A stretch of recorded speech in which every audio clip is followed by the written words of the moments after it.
Truthfully, what happens is, as children grow up, we start to educate them progressively from the waist up. And then we focus on their heads and slightly to one side. I think in the old days, you were better off. Because nowadays, they're all specialists. Everyone's becoming better and better. And less and less. And eventually someone's going to be superb. Like nothing.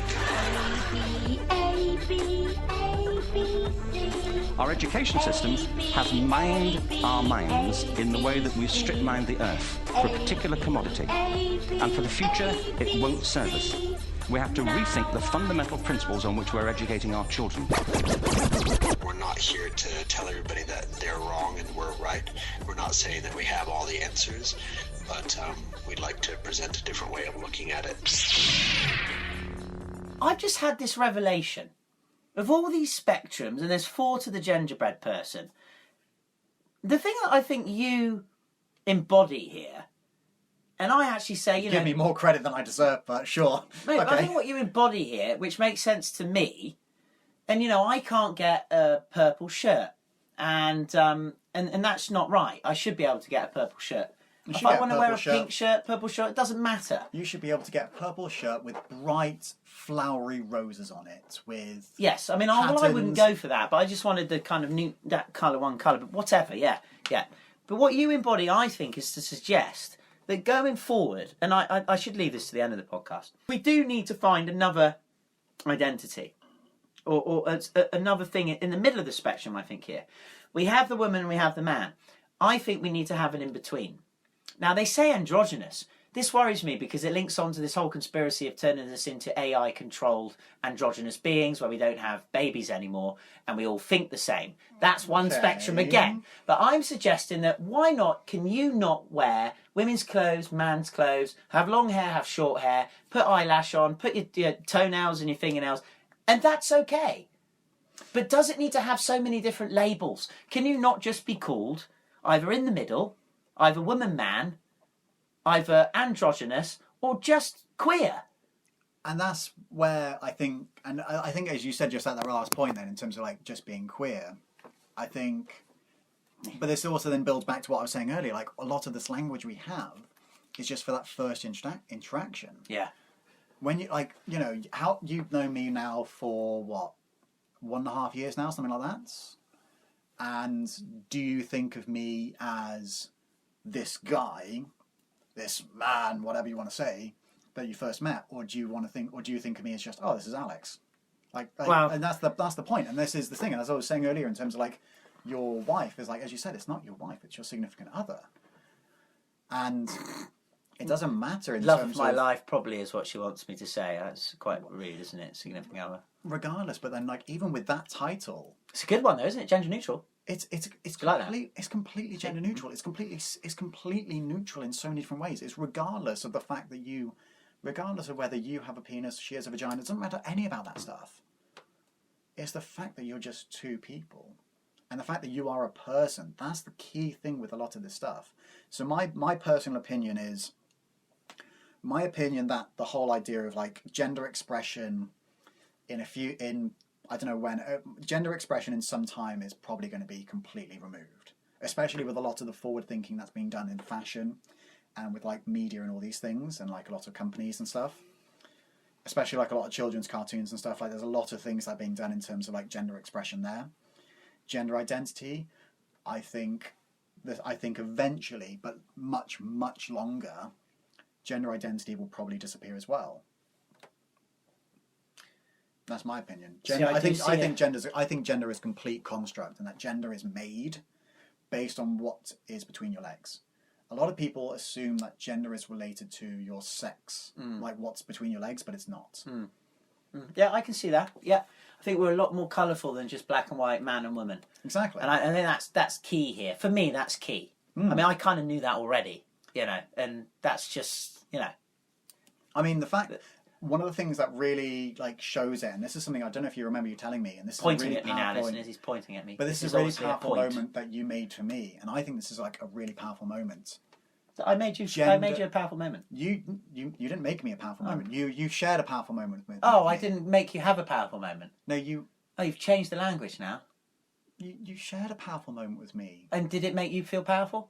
It made me feel valued and hopeful Oh, about okay, humanity. wonderful. Okay, come on then. Come on. I don't know if you want to hold hands for this. As we're sharing. A little bit romantic.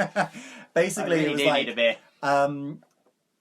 you shared for me, like, in terms of when you have, like, the biggest thing is like gender reveal parties where Gender reveal parties. So a lot of children, a lot of couples, like, you know, they will say like, "Oh, we're going to have a boy or we're going to have a girl." Oh, like, okay.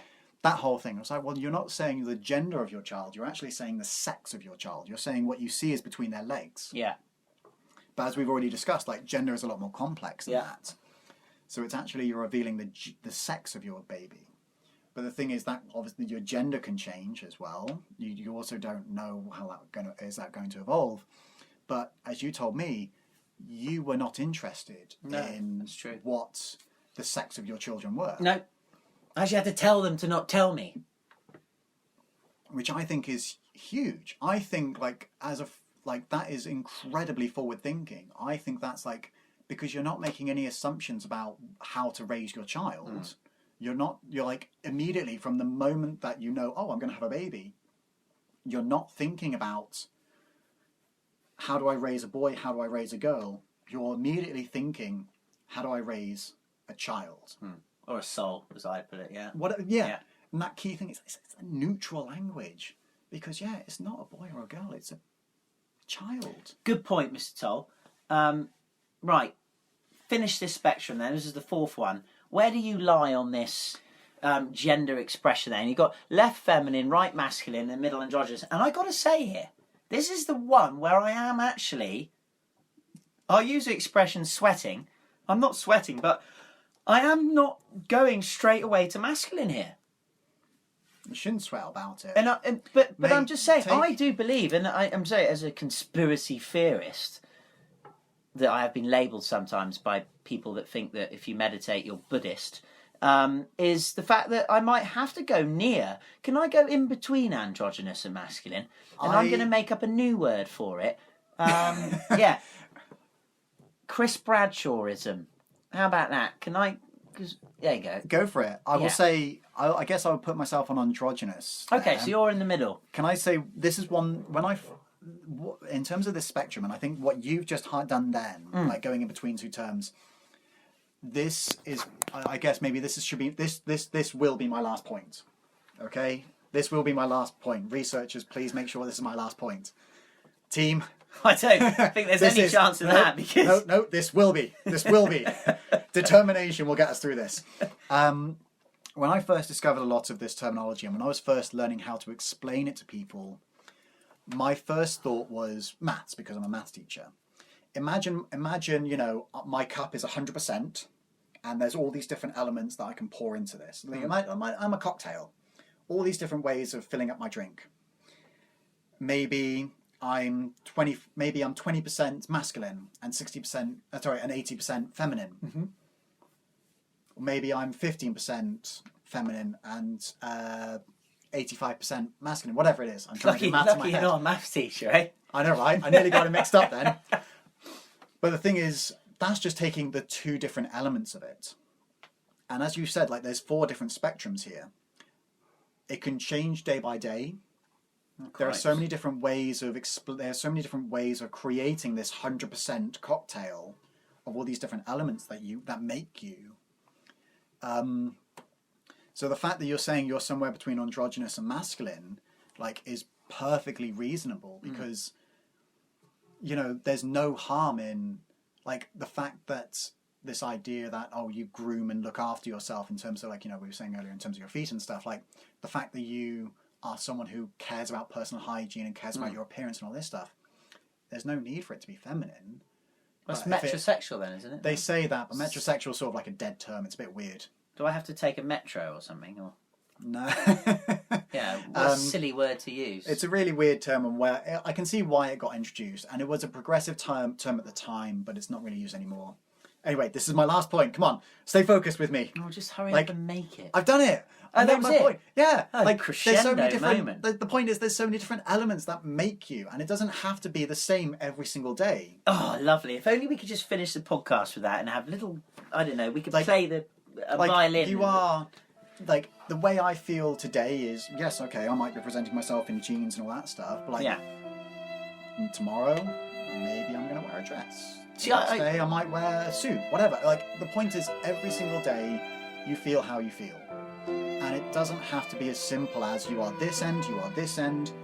Maybe you're moving. Maybe you're this end of the spectrum or this end of the spectrum. Okay, yeah, that's spectrum. Yeah. Maybe you're moving somewhere in between. And this is where some of the other terms come into it, like gender fluid. Or Calm down. Look, now this is still your problem with your points. Is you then turn them into other points.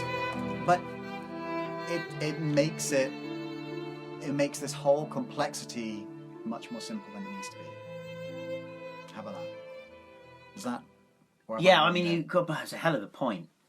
I thought you wanted a closing point. I thought that's what researchers were telling me to do. I did like that.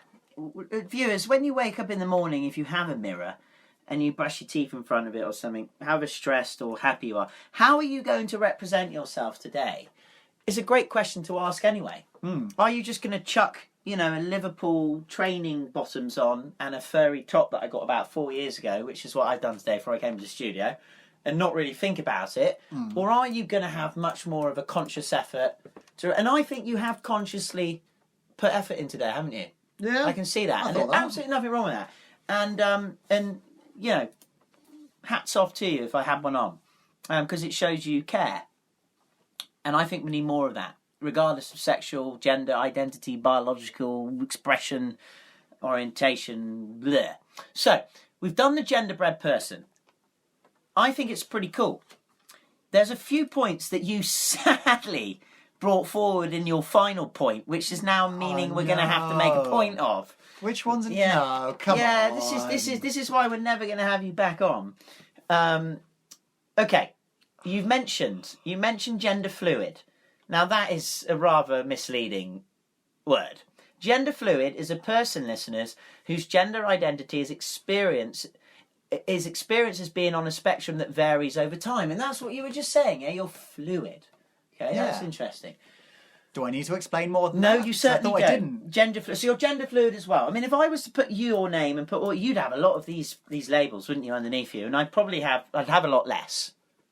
And I don't know what that says. I mean, it doesn't have to say anything, does it? It doesn't need to say anything, but I think, as we said, like this whole concept towards the spectrum will eventually. I think, as we said, like, this I think the spectrum will eventually disappear. The spectrum will disappear as we all become androgynous controlled beings. Well, no, because we'll just be a lot more aware in terms of the way we think about each other. Yes, that's sorry. I'm trying to I know you're trying to make a joke about it. Sorry, I care about this stuff. Right, and I did mention that care. It's a very good word. Right, how about this then? Agender. I mean, we're talking about gender today, and we're gendercating people. Do you like that? So let's Gendercate. Yeah. Okay. Well, I hope we've done it in some way. It's good. Thank you. Yeah. Let's use that as a title. Gendercate. Sounds like a cake. Well, maybe. Have your cake and eat it. You're talking about making cakes and cookies and gingerbread men in different ways. Sorry, gingerbread people. Okay. Agenda. Do you know what agenda means? I'll tell you what it means. A person. Agender. Hurry up. Are you agender or not? Agender. I know what agender means because there's people who don't identify with no gender. As either having no gender or a neutral gender identity. That's you then. I guess. There's another one. The thing is, it depends on how you feel on the concept of gender. Because the idea that are you going to acknowledge that gender exists? Oh gosh. Or are you going to say that gender? Or I think that's what it comes down to. Okay. And this, I will say now, you are now entering the territory where I would say I'm gonna offend some people if I'm not careful. This is the area that I'm definitely not an expert in, because this is where I get very intimidated by it. Because I've not had experiences with agender people. I've not had experiences with some of these terminologies. So, all right, okay. Well, how do I? My experiences are not going to be effective. Okay, let's move on. There's another one, asexual, which we have come upon. It's a person who does not experience sexual attraction or who has little to no interest in sexual activity. In fact, we had a message in from one of our listeners from South Africa about that. He knew a girl who was asexual, and she didn't fancy anyone. Yeah. Well, does that mean she just loves herself, or can she love someone for not? So let's be honest. It sort of talks about when you have sexual attraction to someone. In terms of when do you get horny and all these. Yeah. things. So she never would. She just There are some. In fact, there's another one, and I'm gonna get the term wrong. So if she got married, she'd love on another level completely. I think maybe it's aromantic. I can't remember which term it is, or maybe it's demisexual. The thing is, there's so many terminologies that I know I'm going to make a mistake here. There's one where I think it's demisexual, where you do not experience any sexual attraction. You don't feel any lust or sexual feelings towards someone unless you are like heavily romantically involved with them. Alex, I'm going to say, I mean, you know I love you already, but I love you even more. Demisexual. Oh, I did get it right, did I? Yes. Is a person. If it was a quiz, we'd be very happy. A demisexual person is someone who experiences sexual attraction to someone only after having an emotional attraction to them. See, that's really interesting. And I tell you, what's coming into my head now is we live in this world of, quite frankly, disgusting, pornographic, vile material. Whether it's headlines on the news, like we read earlier, where you used to live, Fred West's house, 25 Cromwell Street, people burying people underground, horrible sexual things, or whether we live in a sadistic world where a lot of people watch this disgusting pornographic material. And the only thing, really, that hones in on is physical attraction. Yeah. Isn't it? So what we're saying here, demisexual person, is not into that. It's an emotional attraction. It's an emotional attraction, but can be an emotional attraction first, but then after the emotional attraction, there can be sexual attraction as well. Wonderful, wonderful, wonderful. Again, like, this just shows how this spectrum is, how vast it is, how beautiful we are as human beings. Exactly. How magical and special we are. How many different elements make up the cocktail that you are. See, I think in the very fact that, call it the media, whoever writes this stuff, slices it up like a sausage. Sorry to use the sausage, use a more neutral term, but it's just whatever. Chops it up so much that we all feel so segregated and intimidated or stupid or whatever to even connect back the sausage. Sorry, I've got to use that again. I think misses the bloody point.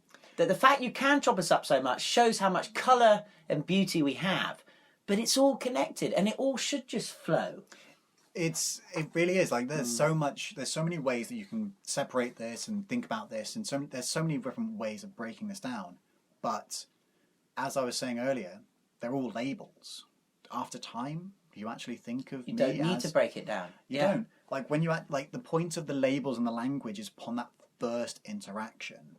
It creates that mutual understanding between two people. You know, when you start a relationship, are you looking for just a bit of fun, or are you looking for casual dating, or are you looking for a long-term relationship? You know, these are things that you would ask on the first date or so when you first meet someone. Do you ask them that, do they? You know? Well, it comes up, you know. So you get that already done on the application on your on dating? on Grindr, you know, they do say, like, hey, do you want a bit of fun later? Grindr? Yeah. I don't even want to go there, Tol. Mate, it's a whole spectrum there. But the point is, like, we've got that whole level of communication. That whole level of communication is just for that first interaction. Okay, how do you want me to treat you? How do you want me to think of you? And then as time goes on, you're not thinking about those labels. You're just like, oh, this is this person. They do this, this, this, this, this. This is what makes them this person. None of these labels. It's just these are the personality traits that make them. We started at the very beginning of this podcast saying we're going to break this down into digestible pieces. And we've not. Well, I was going to say I think we have, but I think like any good teacher, when you scaffold and you make it easy to kind of understand the parts, you then just completely flip it on its head by saying there are no parts. Yeah. This is a fluid, kind of colourful rainbow. It's like my reference to rainbow. Yeah. That's also been taken to a wrong meaning in my meaning. But let's finish this. There's a few more ones here. Have you heard of dyadic? And I hope I got it right. No, I've not had that. Or is it dyadic? Sorry, the D-Y-A-D-I-C. Well, how do I pronounce it? Dyadic? Dyadic? Sorry, can I see that? Well, there you go. I'm not making this stuff up. Here. All right? Dyadic. A person whose chromosomal, hormonal, or anatomical sex characteristics fall within the conventional clarifications of male or female. I've never heard of that. That makes it sound like, is that just cisgender? So cisgender is Well, where... hell, it can't be cisgender. Cisgender is a person whose gender identity corresponds with what is socially expected based on their sex assigned at birth. Example, a person who was assigned male at birth and identifies as a man. So basically, okay. So you know when you said like you identify as... You would say like, okay, you are a man. Yeah. And so you said you were a man. Yeah. You also said that your sex is Male. male. Yeah. Male parts. That would make you a cisgender person because those two bits line up. Huh. So you're also... No, you're not cisgender. No, because I am Genderqueer. genderqueer and male. Okay. Right, well that gets that away, but we don't know what diadic is. We haven't met a diadic person. For a moment that sounded like it was cisgender, but maybe I've misunderstood. Again, we sort of link see what back you constantly, mean, where it's like the language... Big cross on that one. The language is intimidating. This whole thing can be incredibly intimidating, regardless of how experienced you are with these things. But ultimately, are you willing to listen? Okay, well, we are listening, and I hope people are listening still. And this is going to be a two-parter, by the way. We're really going to get people revved up for this and hit them for 6 in the last part, as we like to do in China Jedi. Intersex. We already did that. No. We did. Oh, gosh, we did. Yes, intersex was the middle of the biological sex spectrum. That was like the first one we did, mate. Right, it used to be known as the hermaphrodite. Correct. Absolutely right. Thanks very much. This is why we do this together. Everyone. You see, I like that. Yeah. Well done. Okay, what about this one then? There's 2 more to go.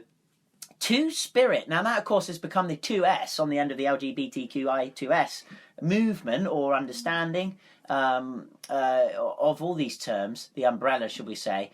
Two-spirit, Alex. Yeah. You're not two-spirit, are you? No, but Okay. I understand it. So, from my understanding, it originates from Native Americans. It's an English umbrella term to reflect and restore, good point, indigenous traditions forcefully suppressed by colonization, honouring the fluid and diverse nature of gender and attraction and its connection to community and spirituality. It is used by some indigenous people rather than or in addition to identifying as LGBTQ. So, as I was saying, yeah, it sort of relates to native cultures. There's situations in... Forest of Dean? No, it's more to... Two-spirit, I want to know more about two-spirit because I feel like I'm not going to do it justice. I'll do my best. From my understanding, it originates from Native America. And ultimately is people... From what I understand of the history is the sort of history was sort of like there were these two spirits of male and female that separated, but then what was left basically became two spirits, and the idea is that you fall into both categories. Okay. Other cultures have something different. I've heard about this thing in Mexico called Muxe, M-U-X-E, where it's sort of this additional gender, you know, people who sort of fall into this third gender. And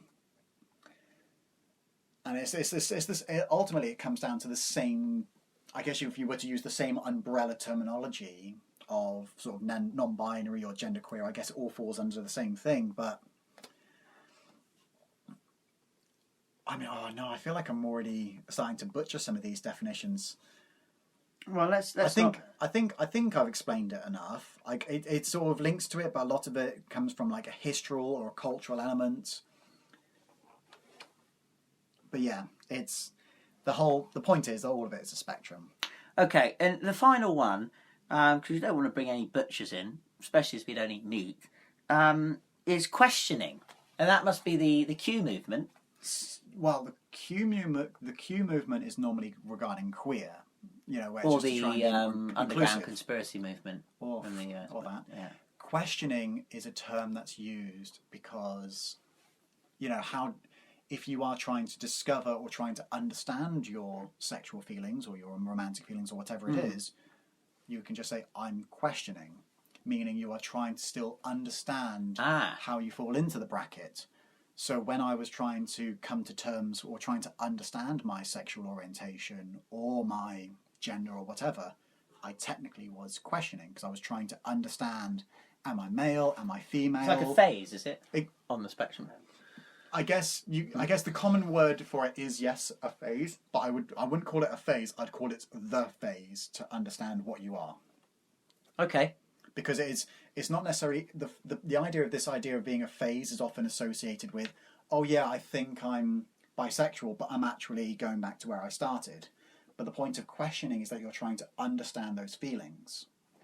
Because the idea is like you're trying to understand these feelings that you have, and those feelings might be that, they might just be separating it into romantic attraction or sexual attraction, or regarding how you present yourself. Like there's so much more complexity behind it. And I certainly went through that phase when I was first discovering all of this. As I said, when I first held up my mum's bra, like that was me questioning, am I man, am I woman, what's going on? Yeah, I mean, so if there are listeners out there, and if some of these points do come through and resonate, then you are in the questioning phase, as Alex said. So it's basically if you're reconciling, one, all the feelings you have within yourself about how you experience your attraction and or gender. Two, if you're reconciling the language you have available to you to describe those feelings. And three, if you're reconciling your sense of how this will impact your interactions with others in your social context. A lot of stuff going on there. Yeah. And in a very, I would say, polarised, just black and white society where, you either think this or you think that. I think for someone, a human being, going through that must be a very, very difficult and scary time. I mean, I could easily talk about sort of why I'm a teacher, but it sort of relates to that stuff. I mean, to sort of try to, when you've got all these social pressures and all these pressures regarding your sexuality, regarding what is typical in terms of your position, in terms of like your sexual orientation or your gender, to be questioning is perfectly normal. And I think I'm a firm believer that every single person on the planet goes through that questioning phase at some point in their life. But the thing is, for most people, it happens for such a very short time that it almost becomes forgotten. So, at some point in your life, you probably contemplated, am I gay? Am I straight? Am I bisexual? And then you very quickly realised you are one or the other, and then you just forgot about that questioning phase. Other people, it becomes a lot more prominent to try and understand where do I fall into the spectrum. And for some people, it's a difficult journey, especially when you've got people who are, negative towards those experiences. Yeah, and the identities and as I say, the language, the information, the language which comes through language from media and things, which creates the perceptions and the behaviours of people, almost like we are androgynous robots in that case. Anyway, a real challenge, and that's why I think you're a great person to have on to talk about this, Alex. And I actually think, I think this is a great podcast, even if listeners don't think so. I'm really liking this, and I'm actually moving fluidly, if I can use that word, from my final current, where I am at the moment. When we come to the end of the podcast, where we'll both finish off. But what I wanted to touch on before we finish is this the end this time? No. Like your researchers were giving us the elbow a moment ago. There's I'm not sure if that's the same now. Well, we've been told that you're expensive to get in, and we've got a lot going on, so we can't rebook you for another time. So we're just going to finish this damn thing. And that is simply this. Let's talk about now, because I think we've done a really good job. And please write in if we haven't, or write in if we have, about going through a lot of the main terms that are currently being used. And as I said, and as Alex... question and answer episode. Yeah, that would be interesting. Sorry, I interrupted. Don't get ahead of yourself. Keep going. Sorry. The gender-bred person. If anyone looks it up, just to see exactly what to get a visual of that gender-bred. I was about to say man, a person, and to see where those four kind of spectrums lie. It gives you a good idea of it, and I think it shows the whole depth and the richness of this. I wouldn't say topic, but debate. That we are just not simply. Man or woman. But let's move in now to the more controversial topics and debates that this brings to us in 21st century life, Mr. Top. Number one I want to bring to, a bit tongue-in-cheek here, one of our listeners sent in a picture I'm just looking it up here now. I wish I could show you it, but if I can describe it to you and the listeners, because listeners have to have it described to them. It's a picture of a girl holding up. She's obviously protesting. She's holding up a board, okay, Right. and it's saying, okay, in her writing, or maybe someone else wrote it, "I'm not a boy or girl. Where do I pee?" Question mark. Okay, I'm not a boy or girl. Where do I pee? Question mark. And then next to the image, and the girl is not holding this image, but they've taken the girl's signboard that she's holding in this protest, and then they've put next to it an image of Shrek, the green, loving character Shrek. We all know in the is it Disney? I can't remember. Satanic organisation. They put Shrek next to this girl's board that says, "I'm not a boy or a girl. Where do I pee?" And Shrek's there with his green face saying, "Outside, donkey." That's interesting. I'm As guessing in, where this is a should she? meme. As in, where should she pee? Yeah, this is a. Well, I feel yeah. like the way it's been interpreted and taken is almost like a bit of a meme and a bit of an over the top response. Yeah. Ultimately, like certainly the first question initially in terms of where do I pee, bloody hell. I mean, I've had that issue all the time. Right. Well, tell us about that because I absolutely. I certainly have that panic all the bloody time, especially if I go on a night out and I'm in my dress and all that stuff. I've got my long hair. Oh gosh, yeah. Where do you go? And I walk into a men's stall, drop my trowel and all that stuff, and or even at the urinal, bloody hell, people, it sometimes makes people uncomfortable. Ultimately, I don't like using the urinal. I just use the toilet because everyone has a toilet in their home. It's all in a cubicle with 4 walls, and no one's going to look in. Last time I checked, both the men's and both the men's and the women's have the same facilities. There's no need for a urinal. We all just use a hole in the ground or a seat in the ground, whatever you want to say. Do you advocate and get rid of urinals? I mean, I guess for mass people, a lot of people, having a toilet for everybody. But so what you're saying is here, long story short, what would you want? What does this girl want? Holding it up, where do you pee? Do we need another toilet for? You just need neutral bathrooms because let's be honest. Okay, neutral. It just needs to be neutral. The bathroom that you have in your home is neutral.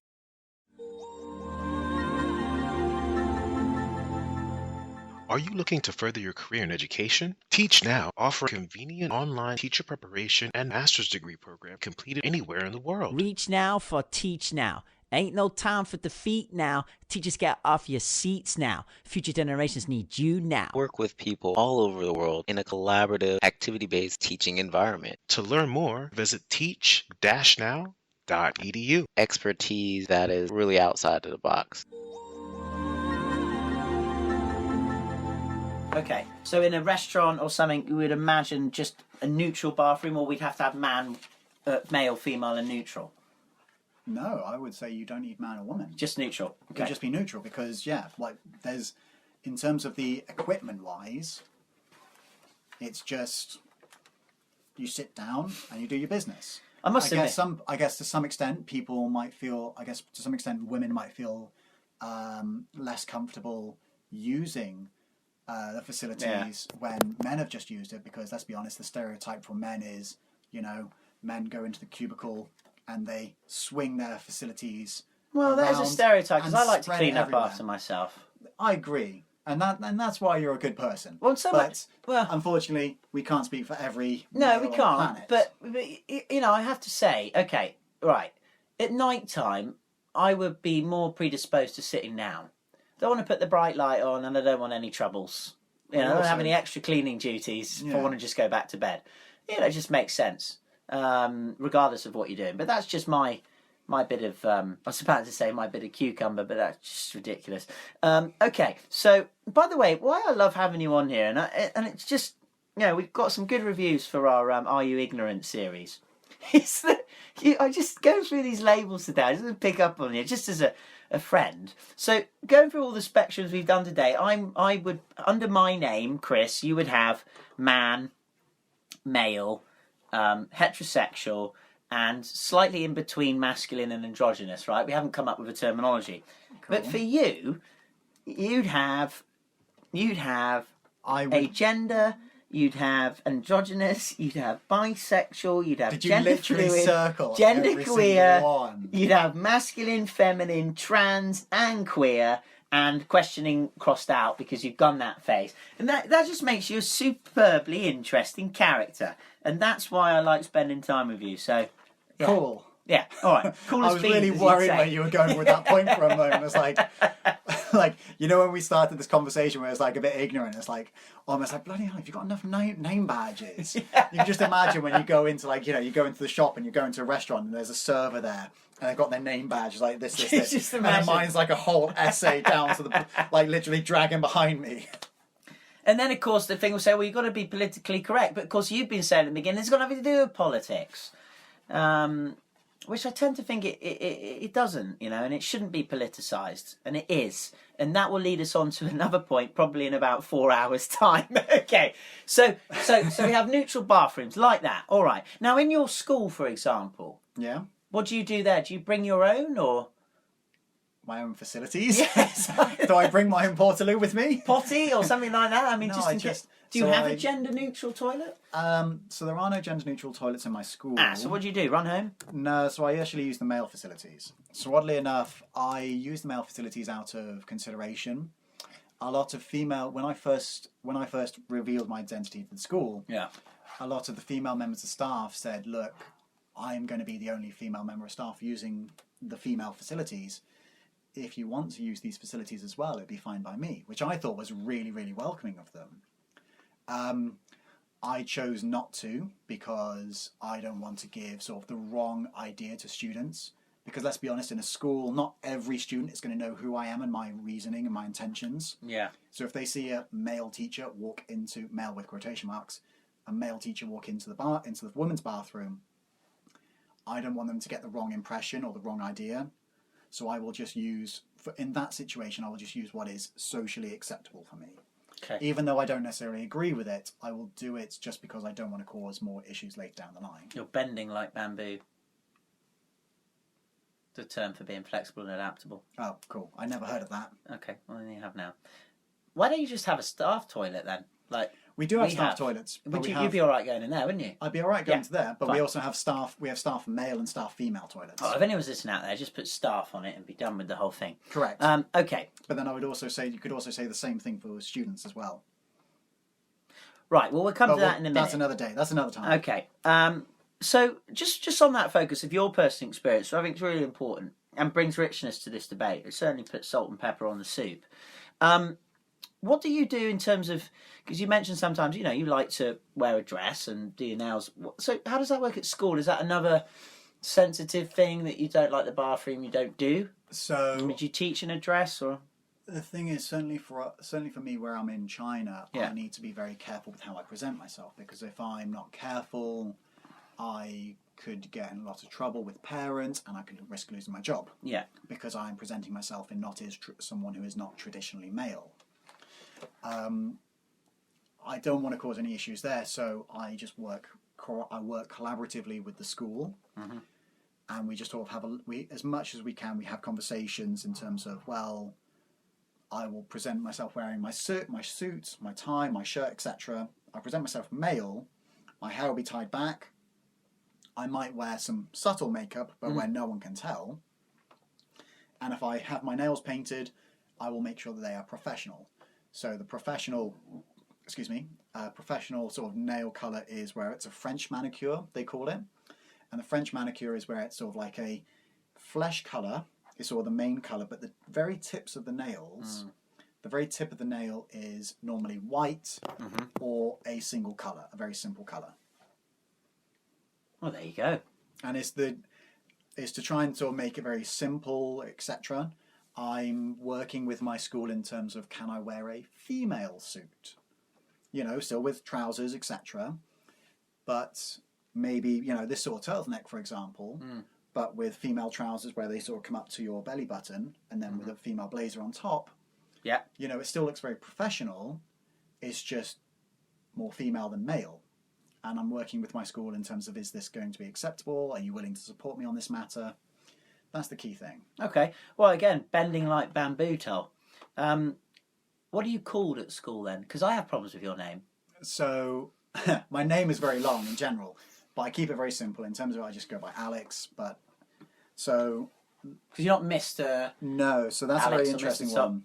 So I never got used to this terminology. So instead of Mr. or Mrs. or Sir or whatever, I use Mux. Right. So when you would write it, it's written as MX. And Mux is just a gender-neutral title. There are a few different ways of saying it, but I think Mux is just the most. So is it Mux Alex or Mux? Muxtol. Muxtol. So the students will just call me Mux or teacher. And how does that work generally in China? I guess just teacher, wouldn't it? That would be. They would sometimes say teacher, but a lot of the students say Mux. And in fact, here's the crazy thing: a lot of the students actually correct teachers if they use the wrong title with me. So if a teacher accidentally says the wrong title, Like what, Mr. the students have apparently corrected them, So someone might call you Mr. Toll, and the students will correct them. Mux Toll, or Yeah. just Teacher Toll, Yeah. or just Teacher. They like it's amazing just how accepting the students have been in terms of my gender identity. Like they've been really supportive in terms of like, no, don't call him Mr. Like he doesn't like being called Mr. Nice. So Mux. They even with pronouns as well. Like if they say he, like I prefer they in terms of neutral, and they're supportive of it. They're really it's surprising. It really is like quite heartwarming. On that whole front of they and them, that's all right, isn't it? They and them, I prefer they and them. Yeah. But these silly things you hear about what's going on in some constitutions in the world about removing, you can't say mum and dad, and you can't call your, dad. It's personal preference. But I mean, that shouldn't be legislation, should it? It shouldn't be. I don't think so. I mean, we'll see how it goes. I mean, if there's see how it goes. I think we should just not let it go anywhere near there. I mean, from my understanding and from my experiences, it doesn't bother me. Like as long as there are inclusive titles for those who don't want to say gender neutral terms. So in terms of if I want to raise a family, will I go by the dad or the mum? What would I go by? Good question. What would you do? I don't know. Okay, we'll come to that another time. And Another podcast. Like, I don't know what that language would be. Okay. So, but no point getting rid of language that's kind of worked quite well for hundreds and maybe thousands of years. It's more of like just letting the language evolve, or maybe introducing new language. An interesting one there, I think. Another question from one of our listeners. This is a good one, Alex. How do you feel on this? I think this strikes the heart of this debate quite well. What kind of future will children have given? Will children be given? Or what kind of future will children have, I guess, so to speak, given the propagation of these ideas, these labels that we've been talking about today, this kind of gender, I guess, liberalisation movement? What type of kind of future are our children who are in school now going to have, do you think? And I can see, again, I think that links with what I just said earlier about just making it, you're not allowed to call your mum because she's not mum. That's wrong. It needs to be neutral. I think that's a very good question. It's very difficult because even my mind is nowadays where your children are a lot more open-minded to these things.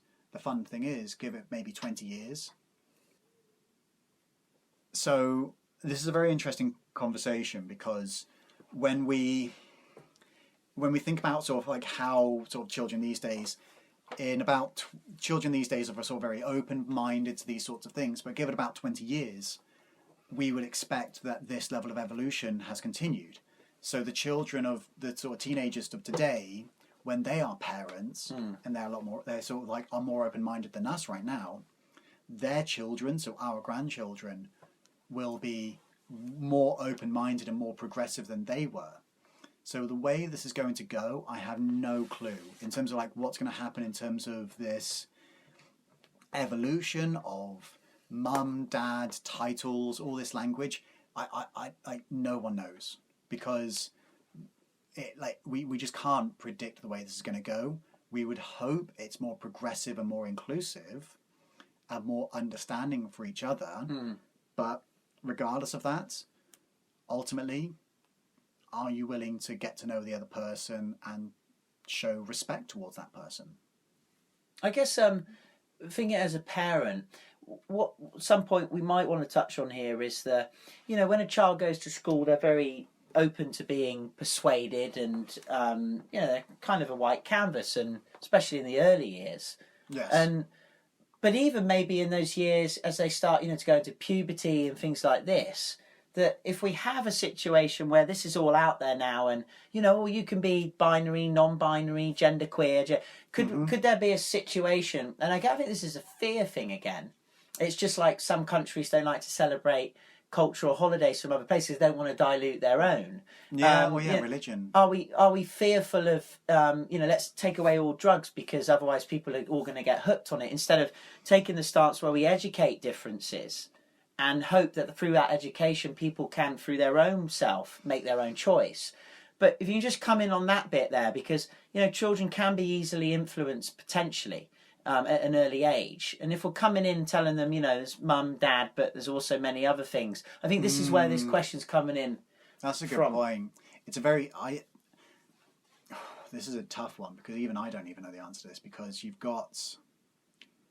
this is a situation where it's like, ultimately this conversation is it acceptable? At what age is it acceptable for teenagers to go through hormone replacement therapy? To some extent, this is sort of like that conversation. Right. So when did you start having feelings that maybe... When I was a teenager, when I was 14, 15. But then again, how long did it take me to sort of confront those that feelings questioning and deal phase, with it? yeah. It's tough. And they change their whole life, and then suddenly... And then maybe people... And that's not... That's... people do. People change their life and then want to change it back. Like, dear. It's a hard situation, and I wish I knew the answer to this. But the only thing that I can sort of say, and maybe this is sort of like, a bit of a fake answer, sort of an answer that I've previously given, how well are we as people willing to listen to and try to get to know other people? That's ultimately what I can only say on that front. I could sort of start breaking it down and saying like, oh yeah, in terms of the clothing stuff that we've talked about, in terms of the patterns that you should see in the men's and the women's section, all this stuff. Maybe it needs to be discussed more in terms of like fashion, in terms of like body types, big tits and all that stuff, like all that in terms of like what an ideal body is. Maybe that comes into it. But personally, none of that matters. How willing are you to actually talk to someone and actually get to understand them as a person? Yeah, and I guess the problem in that is, the challenge in that lies is, it's about listening, and so you could listen to a young person, but then what are we then answering with? Are we pushing them? And it's literally, as I said, it's not a good answer to that question, and I realise that, because it's a conversation that I'm still trying to learn on how to answer. The other thing in my mind is, when we look at this whole debate today, I think you can be very... Tell me if I'm wrong, but I'm just getting this feeling that you can polarise it into one of just sex and sexual orientation. And it's not about that at all, really. That's just a small part of it, isn't it? 100%. Whether you like girls and boys, or just guys. There's a lot more to this as we've gone through. There's identity, there's expression, there's your physical, biological sex, but also maybe hormonal and stuff as well. So there's a lot more than just who you want to, and I think that's a big thing. I actually would have liked to have said that earlier at the beginning, because I think that's a big thing that, as I work through this, the mind needs to understand, and then the heart needs to open up to. This isn't just a who do you want to F-U-C-K. Yeah. Okay, good stuff. Well, we can't leave this podcast without talking about the Olympic debate, can we? Okay. We have a headline news in BBC. The researcher just given me. US unveils new policy for elite transgender athletes. Now, so we're talking about, this is one story, men identifying as women allowed to compete against other women. This is in the Olympics. This is happening in the debates happening in the UFC, the fighting. Mm-hmm. What are your thoughts on this? I don't follow this. I'll be honest, I don't really follow this news enough.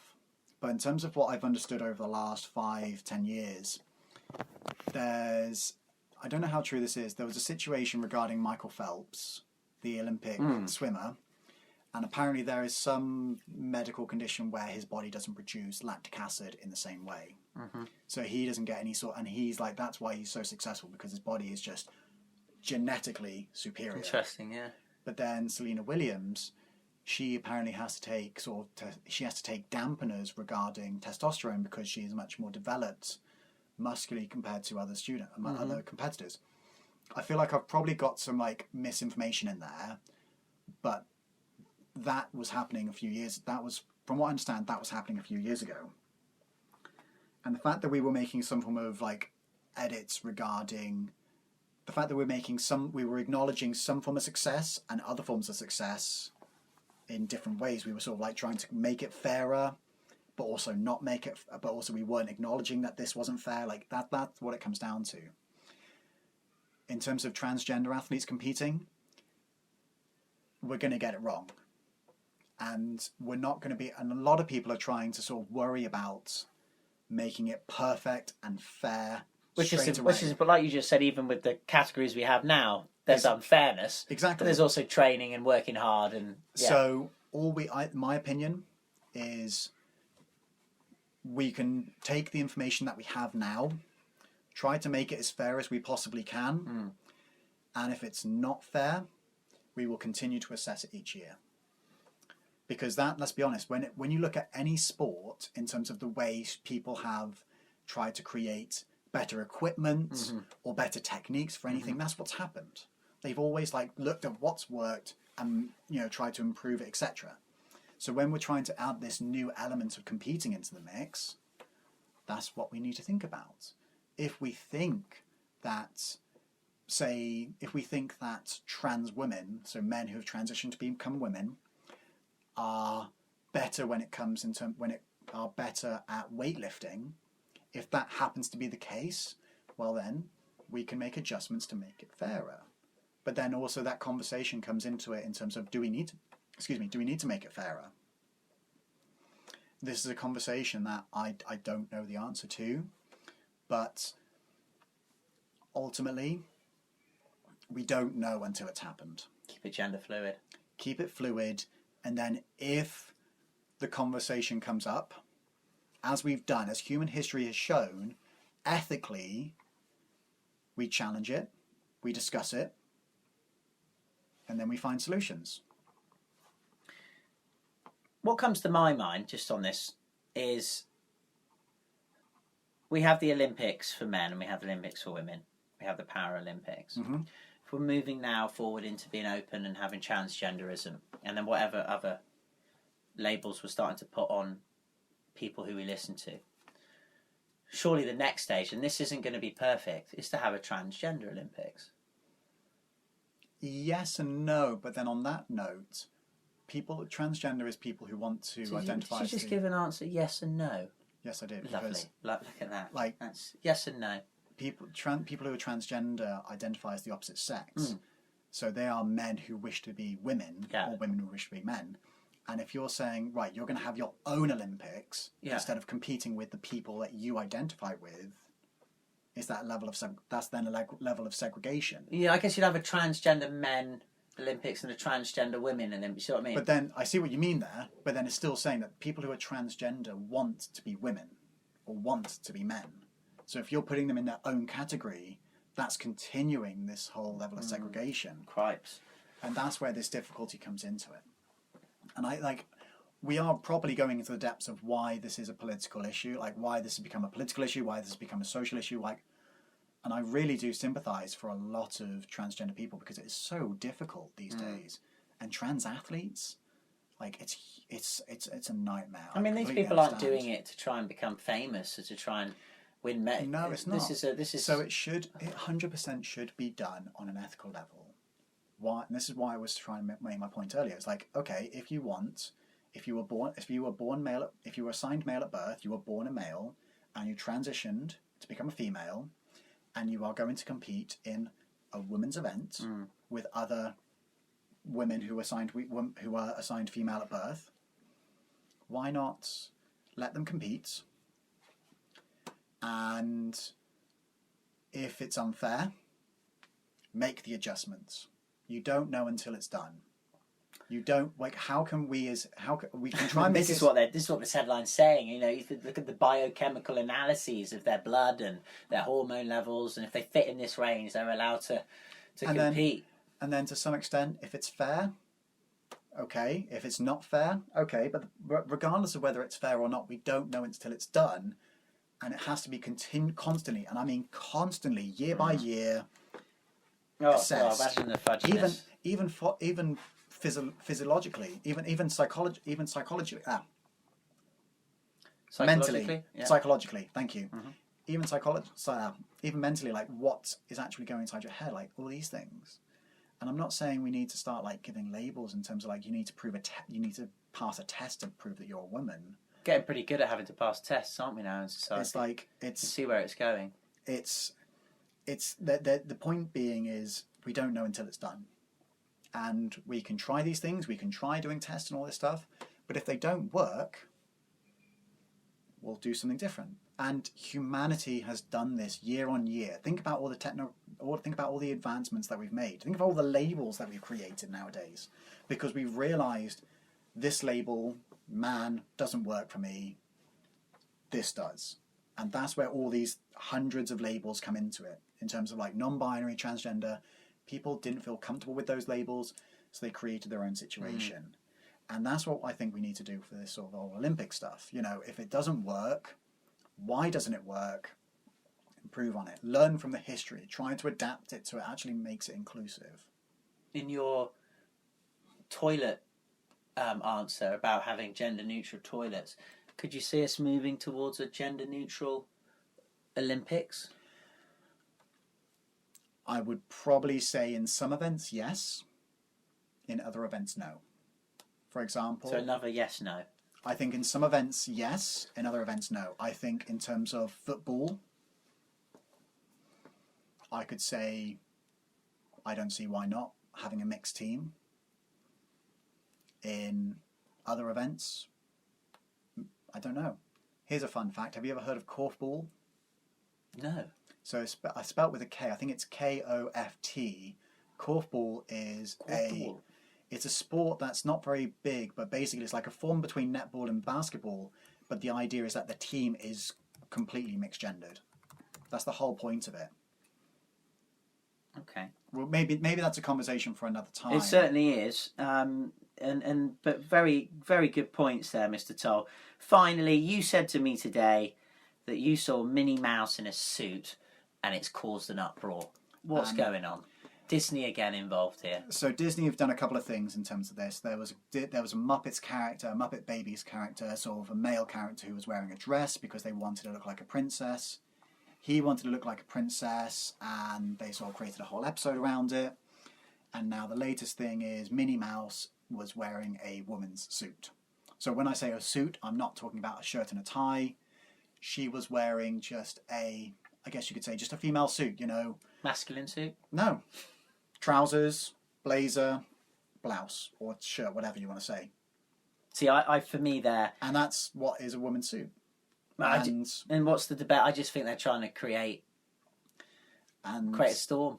And in my opinion, this links back to our first issue, where a lot of this stuff becomes politicized. Yes. A lot of these things have become politically based because the title conservative, you know, where conservative is often associated with Republican or all this stuff. Yeah. And the term conservative is often associated in terms of like conserving these values that we've had for hundreds of years. But fun fact, time evolves. You know, we could say 100 years ago, men wore high heels and men created corsets and all this stuff, things that are now considered women. It's evolved. So are you saying conservative is conserving what is recent history, or just the history that you like? So that's what I find very weird there, and ultimately it's just not. There's no need for any of this stuff to be political. And I think we should end this podcast on that, because I think we were all starting with this pod today to, as I termed, Gendercate, about this big debate, to break it down into digestible pieces. And I think through the process of this, and whoever's listened to all of this as well, I'm sure this might be a few parts, this one, we'll chop this up into digestible pieces. I think we really need to make a distinction between the colour of life and, as you said, the listening to our unique human beings on this planet and what they feel and want, to the politicised movement of making all these labels very divided, and through that diversity calling what I would call dividity. And I think that's a very, very, very worrying place where we're all heading at the moment, because I think there is clearly a mouth organ that wants us to be divided and disconnected, and you're this and I'm that. Whereas I think what we have come up to as friends through this is we might not understand it in the same way, but we can understand that there are people out there that don't fall into the left and the right, and that's okay. And so that shouldn't be politicised. Again, Black Lives Matter. Oh, mate. A clear movement that is meant to divide. It's not Black Lives Matter. It's all lives matter. But they've used the... My point is, it's being used to divide. And it creates so much division and intimidation and all of the things that we've gone through today. This is a template, another process that quite clearly I can see, and I hope a lot of the listeners can see. Do not fall for it. We know Black Lives Matter. We know White Lives Matter. We know all lives matter. Don't be divided up by these very people that create things with Minnie Mouse wearing a suit. Correct. Why I applied it to that, I don't want to get into this debate at the moment, it's not needed, was the very point that when we look at gender and the gender-bred person, it's a very real thing. It doesn't need to be there to divide us up. Say you're different from me and I'm different from you, and that's how it's going to be, and that's how it should be in many things that we think and feel. You know, we just use that to use our perceptions to break us apart. It should be very much there to actually see the richness and the fullness of life and the many colours that we all are. And I think that's the beauty in this podcast today. Don't let it divide us. Yeah. Make it unite us more with a more fullness of understanding what people may be feeling and going through in life, because life is a challenge. So all lives matter, as do people that don't identify on this spectrum or that spectrum. Mr. Toll, we close this. Wonderful experience. We're going to close it this time. We're closing it down. It's been lovely to have you on. And I'm sure we'll do something soon. I've been told that we want to do some more going into those sustainable goals and going back over how ignorant we all are about them, especially you. So till then, we bid adieu. This is China Jedi, people.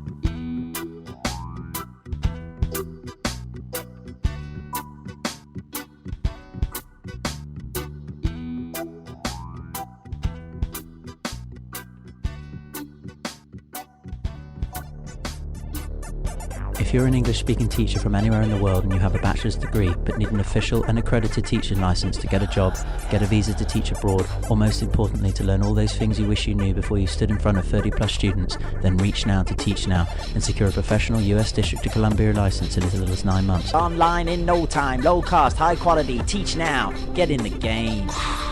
Immediately receive a $100 discount off your tuition by signing up to the Teach Now program via the link www.teach-now.edu/China Jedi. May the smile be with you.